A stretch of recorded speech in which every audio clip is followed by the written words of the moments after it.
Hello everyone, welcome to GS education classes. My name is Geeta. उम्मीद करती हूँ कि आप सब लोग जो है बहुत ही बढ़िया होंगे और अपनी जो तैयारी है बेहतर तरीके से कर रहे होंगे। हम लोग डिस्कस कर रहे थे क्लास 7th की एनसीईआरटी की बुक ज्योग्राफी भूगोल।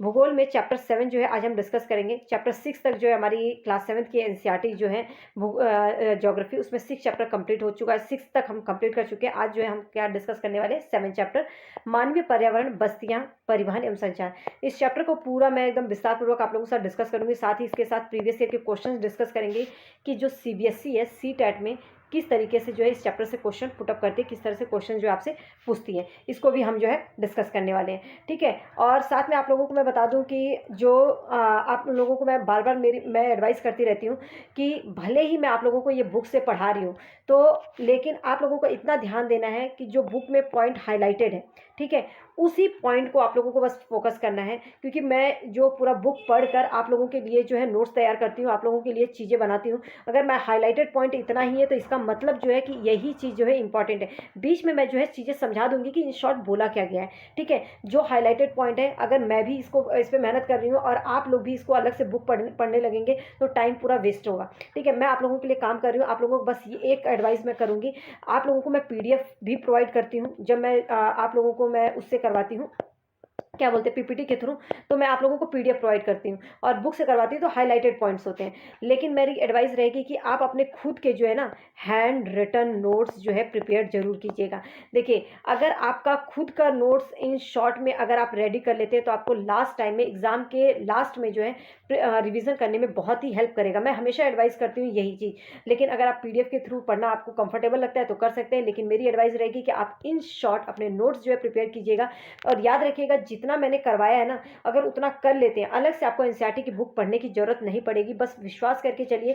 साथ में इस चैप्टर से रिलेटेड मैं प्रैक्टिस भी करवाऊंगी, तो टेंशन फ्री रहिए और साथ साथ में बस करते रहिए। और अगर सेल्फ स्टडी कर रहे हैं तो ये जरूरी नहीं कि जो मैं चैप्टर आज मैं 7th करवा रही हूँ तो आप लोगों के पास टाइम है तो 8 चैप्टर कर लीजिए। फिर जब मैं करवाऊंगी तो उसको एक बार सुन लेंगे तो समझ में आ जाएगी चीज़ें कि हाँ आपसे क्या छूटी है। तो आप अगर सेल्फ स्टडी कर रहे हैं तो आप भी अपना मेहनत करते रहिए। साथ में मैं भी आप लोगों के लिए काम करूंगी, मैं नोट्स प्रोवाइड करूंगी, आपको पढ़ना है। ठीक है। तो चलिए, सब तो रही बातें, अब हम कर लेते हैं काम की बात। अब ये चैप्टर जो है 7 चैप्टर आप लोगों को दिख रहा होगा। ठीक है।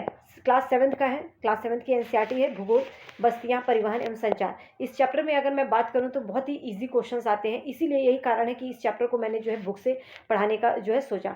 ठीक है। देखिए, बस्तियों के बारे में पूछें तो आप लोग, बहुत जनरल बात है कि बस्तियां क्या होती हैं, जहाँ पे हम रहते हैं भाई। बस्तियां या कॉलोनी, ये सब क्या होती है, वो स्थान जहाँ पे लोग अपने लिए घर बनाते हैं, रहते हैं। लेकिन आगे क्या बोला है, प्रारंभिक मनुष्य जो है वृक्षों और गुफाओं में निवास निवास करते थे। तो आप खुद सोचिए कि क्या कारण था कि मनुष्य जो है वृक्षों और गुफाओं में निवास करते थे। क्योंकि वो एक जगह रहते नहीं थे, वो फल फल और वो क्या बोलते हैं, पेड़ों के पत्तियां वत्तियां खाकर जो है जिंदा रहते थे। तो वो एक स्थान से दूसरे स्थान पे जाते थे। लेकिन बस्तियां वे स्थान जहाँ पे लोग घर बनाते हैं। घर बनाने का मतलब है कि अस्थायी रूप से वो क्या करेंगे, रहेंगे। राइट। जब उन्होंने फसल उगाना प्रारंभ किया तब उनको जरूरत पड़ी कि उन्हें घर भी बनाना पड़ेगा। क्योंकि जब फसल उगाएंगे तो फसल को भाई देखभाल भी करनी पड़ेगी, फिर उसके काटना भी पड़ेगा, फिर उसके अनाज को जो है घर में भी रखना पड़ेगा। तो उसके लिए तो एक जगह रहना पड़ेगा ना। और ऐसा करने के लिए जो है इन्होंने क्या किया, अस्थायी घर बनाना शुरू कर दिया। और बस्तियों का जो विकास है ना, ज़्यादातर नदी घाटियों के निकट हुआ था। मतलब इनका विकास जो है ज़्यादातर जो है नदियों के किनारे हुआ था। इसका कारण क्या था कि जल बहुत ही आसानी से उपलब्ध हो जाता था और भूमि जो है उपजाऊ थी। देखिए, ये जनरल सी बात है, इसलिए मैंने इसको हाईलाइटेड नहीं किया, लेकिन मैं जिस तरह से समझा रही हूँ उम्मीद करती हूँ आप लोगों को चीज़ें समझ में आ रही होंगी। ठीक है। फिर उसके व्यापार, वाणिज्य, विनिर्माण के विकास के साथ ही, मतलब जैसे जैसे व्यापार करने लगे, वाणिज्य और कुछ चीज़ों का निर्माण करने लगे, उसके साथ ही मानव बस्तियां जो है बड़ी होती चली गई। आप लोगों ने सुना होगा हिस्ट्री में, जब हमने पढ़ा था कि नदी घाटियों के निकट ही ज़्यादातर बस्तियां जो है पनपने लगी थी। सभ्यता का जो विकास हुआ था वो नदी घाटियों के निकट ही हुआ था। जैसे सिंधु हुआ, टिग्रिस हुआ, नील, हवांग ही, ये सभी जो सभ्यताएं कहाँ पर विकसित हुई थी, नदी घाटियों के किनारे। तो बस्तियां जो है क्या होता है कि वह स्थान जहाँ पे जो है लोग रहते हैं। अगर हम इसकी बात करें तो आप लोग थोड़ा सा अपने आसपास देखते होंगे, कुछ स्थान तो ऐसे होते हैं जहाँ पे लोग जो है परमानेंट रहते हैं। लेकिन कई बार ऐसा होता है कि एक जगह से दूसरी जगह पर जाना पड़ता है, कोई भी कारण हो। तो इस तरीके से हम क्या कह सकते हैं कि बस्तियां दो तरह की होती हैं। एक तो परमानेंट, और मतलब जहाँ पे रहते हैं हमेशा, अस्थाई, और दूसरा अस्थाई बस्तियां। तो ये क्लियर हो गया। बस्तियां कितने प्रकार की होती है, अस्थाई बस्ती और अस्थाई बस्ती। जो बस्तियां कुछ समय के लिए बनाई बनाई जाती हैं, मतलब थोड़े समय के लिए, वो बस्तियां कौन सी होती है? अस्थायी बस्तियां। नाम से ही क्लियर हो गया होगा कि अस्थायी मतलब कि जो थोड़े समय के लिए बनाई जाती हैं, अस्थायी जो हमेशा के लिए। तो अस्थायी बस्तियों के बारे में पहले जान लेते हैं कि जो थोड़े समय के लिए बनाई जाती हैं, जैसे कि घने जंगलों में, गर्म व ठंडे रेगिस्तानों में। आप लोगों ने देखा होगा कि लोग कहीं पर जाते हैं तो घने जंगलों में किसी कारण से उन्हें रहना पड़ता है, या गर्म या ठंडे रेगिस्तानों में। पर्वतों के निवासी अक्सर जो है पर्वतीय क्षेत्रों में जो रहते हैं वो अक्सर जो है अस्थायी बस्तियों में रहते हैं। वे आखेटक, संग्रहण, स्थानांतरित कृषि और ऋतु प्रवास करते रहते हैं। कहने का मतलब है कि जो अस्थायी बस्तियों में रहते हैं वो अपने भोजन की तलाश में या किसी भी चीज़ के लिए जो है एक स्थान से दूसरे स्थान पर जाते हैं, या ऋतु प्रवास के कारण जो है ऋतु के कारण जो है उन्हें प्रवास करना ही पड़ता है। ठीक है, इस तरीके से जो है अस्थायी बस्तियां जो है क्या होता है कि घने जंगलों में, गर्म और ठंडे रेगिस्तानों में बनाई जाती है। पर्वतीय क्षेत्रों में ज़्यादातर जो है लोग अस्थायी बस्तियों में ही रहते हैं। वे क्या होते हैं? आखेटक, संग्रहण, स्थानांतरित कृषि करते हैं। याद रखिएगा, अस्थायी बस्तियों वाले किस प्रकार की कृषि करते हैं, इस तरीके के अभी क्वेश्चन आ सकता है। अभी मैं इसके साथ क्वेश्चन भी डिस्कस करूंगी आपको किस तरह से क्वेश्चन पूछा गया है। ठीक है, तो ये आखेटक होते हैं और ये स्थानांतरित कृषि करते हैं, और ऋतु के कारण जो है इनको प्रवास करना पड़ता है। यद्यपि अधिकांश बस्तियां जो है आज के टाइम में अस्थायी बस्तियां जो है, इन बस्तियों में लोग रहने के लिए क्या करते हैं? घर बनाते हैं। मतलब कि जैसे आप लोग अपना घर बना के कहीं पर रह रहे हैं, तो इस प्रकार की जो बस्तियां होती हैं वो क्या कहलाती हैं? अस्थायी बस्तियां कहलाती हैं। उम्मीद करती हूँ कि ये चीज़ जो है आप लोगों को क्लियर हो गई होगी। अब इसी के साथ जो है आप लोगों को बस्तियों में अभी तो बस्तियां जहाँ पे रहते हैं उसके प्रकार बताया गया कि दो तरह से लोग रहते हैं। एक अस्थायी रूप से घर बना के, एक जो है दूसरे किसी भी कारण से जो है उन्हें एक स्थान से दूसरे स्थान पे जाना पड़ सकता है, और जो कि अस्थायी बस्तियों में, जैसे कि या तो वो पहाड़ी क्षेत्रों में रहते होंगे, या तो जो ऐसे अस्थायी लोग होते हैं वो स्थानांतरित कृषि करते हैं। ऋतु के कारण भी जो है उन्हें प्रवास करना पड़ता है। ठीक है, वो आखेटक के कारण भी उन्हें एक स्थान से दूसरे स्थान पर जाना पड़ता है, आखेटक होने के कारण। तो वो था। लेकिन ये बस्तियां जो है दो जगहों पर होती हैं, एक गाँव में हो सकती हैं, एक शहरों में हो सकती हैं। क्योंकि ऐसा तो नहीं है ना कि गाँव में ही ये बस्तियां होंगी, भाई गाँव में भी रहते हैं, शहर में भी लोग रहते हैं। तो दो जगहों पर रहती है, ग्रामीण और शहरी बस्तियां के नाम से जाना जाता है। अब पहले मैं इससे रिलेटेड आप लोगों को एक क्वेश्चन मैं आप लोगों को करवा देती हूँ, जिससे कि आप लोगों को क्लियर हो जाए। देखिए, अगर पढ़ते जा रहे हैं तो प्रीवियस ईयर का क्वेश्चन भी हम देखते चलेंगे कि क्या है। आपको मैं अगर दिखाऊं तो एक मिनट देखिए, अगर ये आप लोगों को दिख रहा होगा, ऋतु प्रवास हेतु लोग अक्सर रहते हैं। अभी मैंने पढ़ा ऋतु प्रवास, अक्सर लोग ऋतु के कारण जो उन्हें प्रवास करना पड़ता है, अगर दूसरी जगह पर जाना पड़ता है, तो वो लोग कौन से लोग होते हैं? शहरों में? नहीं। अस्थायी बस्तियों में? अस्थायी बस्तियों में रहेंगे तो वही उसी स्थान पर रहेंगे, प्रवास क्यों करेंगे? अस्थायी बस्तियों में या खुले में बिना किसी आश्रय के? नहीं, अस्थायी, अभी हमने बताया ना, अस्थायी बस्तियों में ऋतु प्रवास। और कई बार पूछ सकता है अस्थायी बस्तियों में रहने वाले लोग किस प्रकार की कृषि करते हैं, तो याद रखिएगा कौन से? स्थानांतरित कृषि, स्थानांतरणीय। ठीक है, स्थानांतरीय कृषि याद रखिएगा। ठीक है, मैं जो बोल रही हूँ लिख लीजिएगा। मेरा पेन जो है आजकल थोड़ा ख़राब हो रखा है, ये समझ में नहीं आ रहा क्या, बहुत जल्दी मैं इसे ठीक करवा लूँगी। लेकिन याद रखिएगा, जो अस्थायी बस्तियों में रहते हैं स्थानांतरणीय कृषि करते हैं, और ये लोग जो है आखेटक होते हैं। ओके, ये तो क्लियर हो गया होगा। इस तरीके से क्वेश्चन आता है। अब हम बात करते हैं कि जो ये बस्तियों में रहते हैं, ये जो है गाँव और शहर दोनों जगह पे रहते हैं। ग्रामीण और शहर बस्तियां हो सकती हैं। गांव जो है ग्रामीण बस्ती होती है, जो यहाँ पर लोग जो है कृषि का काम, लोगों ने देखा होगा गांव में जो है ज़्यादातर लोग जो है कृषि के कार्यों में लगे होते हैं, या मछली पालन में, या वानिकी में, दस्तकारी में, पशुपालन संबंधी कार्य करते हैं। तो ग्रामीण बस्तियां जो है सघन और प्रकीर्ण दोनों हो सकती हैं, मतलब वो घनी भी हो सकती हैं, और ऐसा भी हो सकता है कि इस तरीके से दूर दूर बसी हुई। ठीक है, ये देखिए, ये सघन बस्ती है, ये प्रकीर्ण बस्ती है। जो पहाड़ी क्षेत्रों में जो बस्तियां होती है ना, आप लोगों ने देखा होगा कि पहाड़ी क्षेत्र के जो गांव हैं वहाँ पे बस्तियां जो है दूर दूर होती हैं। ठीक है, तो पहाड़ी क्षेत्रों में किस प्रकार की बस्ती पाई जाती है? प्रकीर्ण। अगर वही गांव में जो मैदानी इलाका है वहाँ पे आप देखेंगे तो सघन बस्तियां पाई जाती हैं। तो जो ग्रामीण और शहरी बस्तियां होती हैं, गांव वाले लोग जो होते हैं ज़्यादातर कृषि, मत्स्य पालन, वानिकी, इन सब में कामों में लगे रहते हैं। और ग्रामीण बस्तियां दोनों प्रकार की हो सकती हैं, ये घनी भी हो सकती है, प्रकीर्ण भी हो सकती है। घनी का मतलब सघन भी हो सकती है, प्रकीर्ण भी हो सकती है। अगर वीडियो पसंद आ रही हो, लगता है कि आप लोगों को समझ में आ रहा है, मेरे समझाया हुआ जो है आप लोगों को क्लियर हो रहा है, तो प्लीज़ हिट लाइक बटन। ठीक है, सघन बस्तियों में घर जो है पास पास होते हैं, मैं बता चुकी हूँ। प्रकीर्ण बस्तियों में जो है दूर दूर होते हैं। अब प्रकीर्ण बस्तियों का उदाहरण याद रखिएगा, जैसे पहाड़ी क्षेत्र और मैदानी इलाकों में जो है सघन बस्तियां पाई जाती हैं। ठीक है, क्लियर। इस प्रकार की बस्तियां मुख्यतः पहाड़ी क्षेत्रों में, घने जंगलों में, जलवायु क्षेत्रों में पाई जाती हैं। किस प्रकार की? प्रकीर्ण बस्तियां। ठीक है, अब अगर ग्रामीण क्षेत्रों की बात करें तो ग्रामीण क्षेत्रों में अगर हम जाए तो वहाँ पे आप लोगों ने देखा होगा कि पर्यावरण के अनुकूल जो है लोग घर बनाते हैं। गाँव में जो है पर्यावरण के ही हिसाब से लोग घर बनाते हैं। अत्यधिक वर्षा वाले क्षेत्रों में ढाल वाली छतें बनाई जाती हैं। अगर गांव हो या गांव में अगर आप देखेंगे तो वहाँ पे जो है, जहाँ पे जो अधिक वर्षा होती है तो वहाँ पे जो छत की जो ढाल होती है ना, ढाल वाली छत बनाते हैं जिससे पानी जो है नीचे गिर सके। जिन स्थानों में वर्षा के समय जल का जमाव होता है वहाँ पे जो है कैसे घर बनाए जाते हैं, प्लेटफॉर्म पर।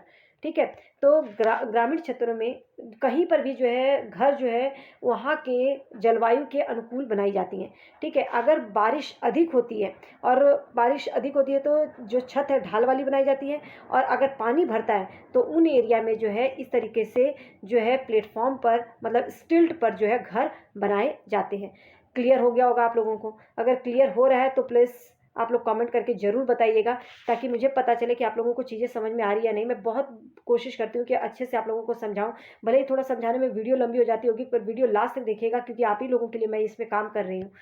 गर्म जलवायु वाले जो क्षेत्र हैं वहाँ पे जो है जहाँ पे बहुत ज़्यादा अधिक गर्मी होती है वहाँ पे जो है मिट्टी की मोटी दीवार वाले घर बनाए जाते हैं। जैसे गांव में आप लोगों ने देखा होगा कि जो मतलब नॉर्थ वाले जो एरिया होते हैं, मतलब जहाँ पे जो है बहुत अधिक गर्मी पड़ती है, ठीक है, तो वहाँ पे आप लोगों ने देखा होगा कि जैसे उत्तर प्रदेश हुआ या मध्य प्रदेश, इन सब इलाकों में यहाँ पे जो है आप लोगों ने देखा होगा जो छतें हैं ना, घास भूस की बनाई जाती हैं। इसका कारण क्या है? क्योंकि गर्मी बहुत अधिक होती है, और अगर पत्थर की छतें बनाई जाए तो क्या है, वो बहुत ज़्यादा गर्म हो जाती हैं। तो छतें जो है घास भूस की बनी होती हैं, स्थानीय जैसे पत्थर, पंख, चिकनी मिट्टी, तृण आदि के उपयोग से घर बनाने में किया जाता है।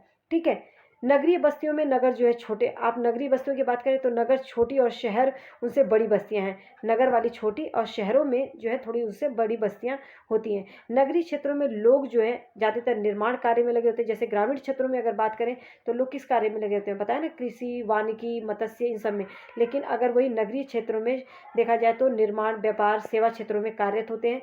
राज्य के कुछ गांव हो या नगरों और शहरों के आप लोग जो है यहाँ पे जैसे एग्जाम्पल दिया है कि उसके नाम लिखकर जो है याद कर सकते हैं, क्योंकि ये क्लास 6 का है तो इस तरीके से क्वेश्चन जो है उससे बच्चों से किया गया है। ठीक है, अब यहाँ पे जो है ये चीज़ मैंने समझा दिया आप लोगों को। इतना जो है ये करने की ज़रूरत नहीं है कि एक एक चीज़, ये बहुत जनरल सी बात है। जो मैंने हाईलाइट किया है ना उस पर फोकस कीजिएगा, उतने से आप लोगों को चीज़ें जो है क्लियर हो जाएंगी। परिवहन अब आ जाता है। परिवहन की अगर हम बात करें तो परिवहन लोगों में लोग एक सामान के आवागमन के साधन होते हैं। परिवहन लोगों एवं सामान के, मतलब कोई भी परिवहन हो, चाहे आपका ट्रक हो या आपका बाइसिकल हो, छोटा से छोटा, बड़ा से बड़ा, वो किस लिए प्रयोग किया जाता है? लोगों को एक जगह से दूसरी जगह जाने के लिए प्रयोग करते हैं, या सामान के एक जगह से दूसरी जगह तक भेजने के लिए। तो ये आवागमन का साधन है। ठीक है, पुराने समय में अधिक दूरी की यात्रा करने में अत्यधिक समय लगता था। कारण क्या था कि उस टाइम पे जो है इतनी परिवहन थे ही नहीं। ठीक है, तो इसके अंदर और कुछ नहीं है। और उस टाइम पे जो है आप लोगों ने को पता ही कि बैलगाड़ी वगैरह जो है प्रयोग होता था। एक बसाव से रिलेटेड क्वेश्चन आता है यहाँ पे, जो है मैं एक बार दिखा देती हूँ, मैं भूल गई बताना। ये देखिए, वे स्थान जहाँ भवन या बस्तियाँ विकसित होती हैं उसे बसाव स्थान कहते हैं। बहुत पहले एक क्वेश्चन ये पूछा गया था, तो हो सकता है आ जाए। आदर्श बसाव कहाँ पे जो है बसाव के लिए जो एक प्राकृतिक दशाएं होनी चाहिए सही, तो वो किस क्या देखकर बनाई जाती हैं? किस चीज़ को देखकर जो है एक जगह पर लोग अपना घर बनाना शुरू करते हैं? अनुकूल जलवायु हो, जल की वहाँ पे उपलब्धता हो, उपयुक्त भूमि हो, और भूमि कैसी उपजाऊ मिट्टी हो, जो वहाँ की मिट्टी हो वो उपजाऊ हो। तो इसको देखते हुए जो है एक आदर्श जो बसाव है लोग जो है करना पसंद करते हैं, मतलब बसने के लिए वहाँ पे जो है तैयार होते हैं। तो ये जो है क्वेश्चन, ये जो पॉइंट है ना, ये बहुत ही इंपॉर्टेंट है। मेरे ध्यान में आ गया कि मैंने बताया नहीं आप लोगों को।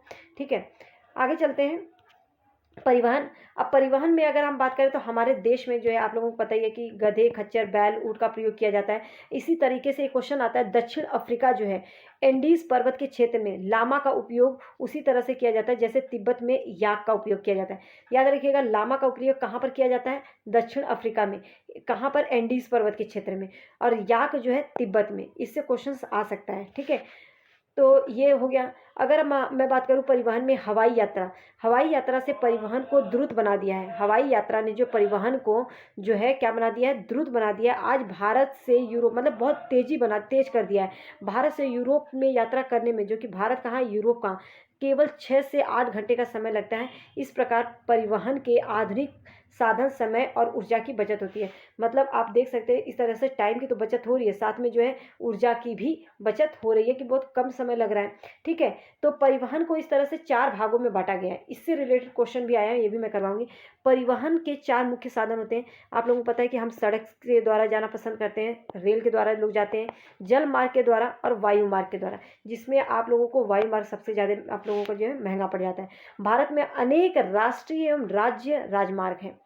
भारत में अनेक राष्ट्रीय और राज्य राजमार्ग हैं। कौन कौन से? भारत में अगर हम एक्सप्रेसवे का निर्माण जो है अभी की बात करें तो भारत में जो है एक्सप्रेसवे अभी नया बना है। इसमें जो है स्वर्ण चतुर्भुजीय महामार्ग जो है, ये पूछा जाता है, स्वर्ण चतुर्भुजीय महामार्ग में कौन कौन से राज्य सम्मिलित हैं? दिल्ली, मुंबई, चेन्नई, कोलकाता। इसे याद रखिएगा, ये भी बहुत इंपॉर्टेंट है। ठीक है, अब सड़क मार्ग की अगर हम बात करें तो जो भी सड़क मार्ग, हम सड़क का प्रयोग कब करते हैं? जब कम दूरी के लिए हमें यात्रा करनी हो। कम दूरी के यातायात में सबसे अधिक उपयोग किए जाने वाला मार्ग है सड़क मार्ग। सबसे अधिक उपयोग होता है और सबसे सस्ता है। ठीक है, सड़कें पक्की व कच्ची दोनों हो सकती है। मैदानी क्षेत्रों में सड़कों का जो है घना जाल बिछा हुआ है। मैदानी क्षेत्रों में जाएंगे तो सड़कों का बहुत घना जाल बिछा हुआ है। वहीं मरुस्थलीय वनों और ऊंचे पर्वतों जैसे स्थानों पर जो है सड़कें भी बनी हुई हैं। ठीक है, हिमालय पर्वत पर ये आता है, हिमालय पर्वत पर मनाली लेह राजमार्ग सबसे ऊंची सड़क मार्गों में से एक है। तो सबसे ऊंचा सड़क मार्ग जो अगर पूछा जाए तो लेह राजमार्ग है। विश्व में सबसे ऊंचे सड़क मार्गों में से एक है। कौन सा? लेह राजमार्ग। याद रखिएगा, हिमालय पर्वत पर है ये, मनाली लेह राजमार्ग। ठीक है, ये क्लियर हो गया होगा। भूमिगत सड़कों को, भूमिगत आप लोगों ने सबवे देखा होगा, जो जमीन के अंदर से बना होता है उसे सबवे कहते हैं। जो एक सड़क बनी होती है उसके ऊपर से बना होता है उसे फ्लाईओवर कहते हैं। ठीक है, इस तरीके से जो है निर्माण किया गया है। ये सब जो है चीज़ें नई नई हैं। अब ये देख सकते हैं पक्की सड़क किस टाइप की होती है, कच्ची सड़क किस टाइप की होती है, ये मुझे बताने की जरूरत नहीं है।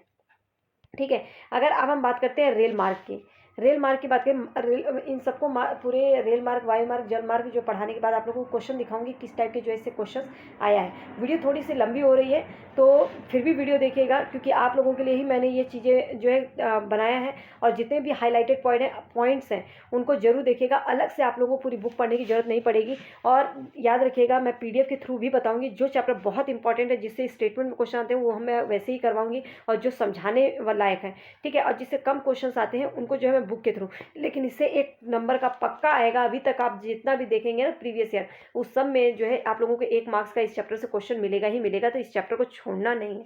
रेल मार्ग, रेल मार्ग के द्वारा तीव्रता से कम खर्च में लोगों का आवागमन, भारी सामान ढोने का कार्य करता है।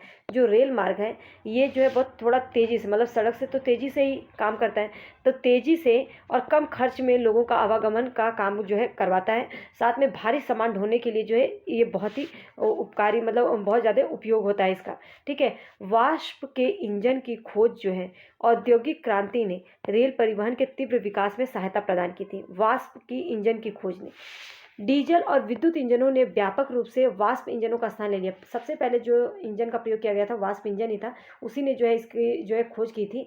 लेकिन डीजल और विद्युत इंजनों ने जो है इसका स्थान ले लिया है। और इसके वजह से जो ट्रेनें, सुपरफास्ट रेलगाड़ियों से परिवहन की गति जो है और तीव्र हो गई, मतलब सुपरफास्ट रेलगाड़ियाँ हो गई हैं। ठीक है, और इसके अंदर ऐसा कुछ भी नहीं है। इसके आगे अगर मैं बात बताऊँ, अगर आगे चलते हैं हम लोग, तो देखते हैं कि जो भारतीय रेल मार्ग है का जाल भली भांति विकसित है। यह एशिया में सबसे जो रेल मार्ग है ना, एशिया में सबसे बड़ा मार्गों में से है।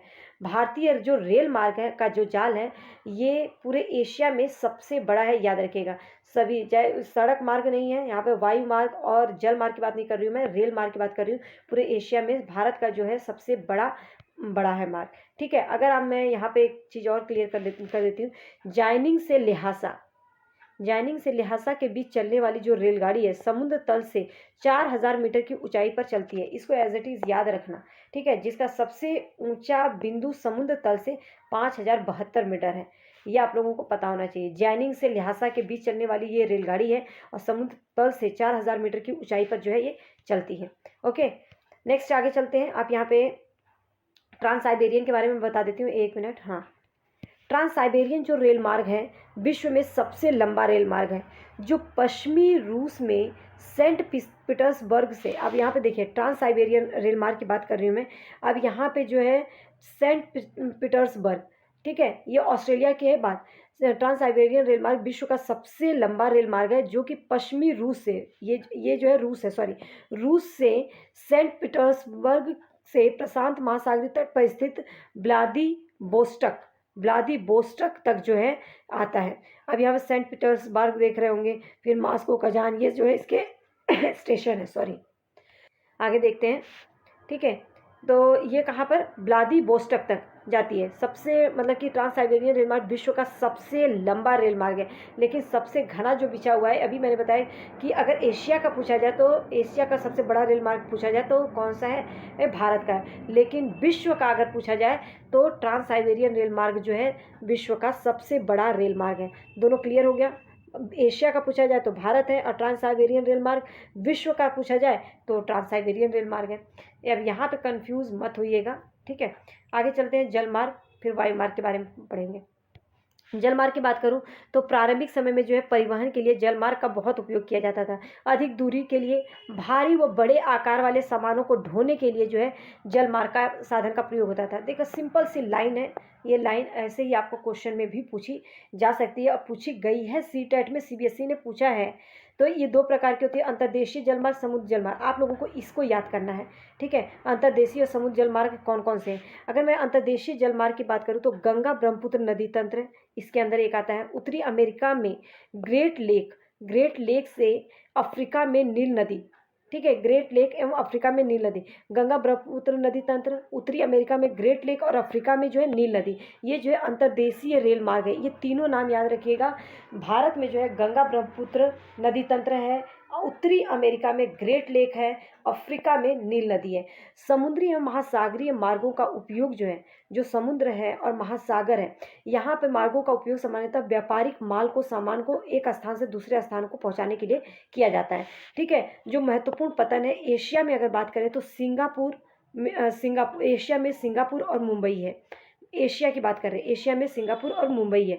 अगर उत्तरी अमेरिका की बात करें तो न्यूयॉर्क और लॉस एंजल्स है। दक्षिणी अमेरिका की बात करें तो रियो डी जेनेरियो, अफ्रीका में डरबन और केप टाउन है। ऑस्ट्रेलिया में सिडनी, यूरोप में लंदन।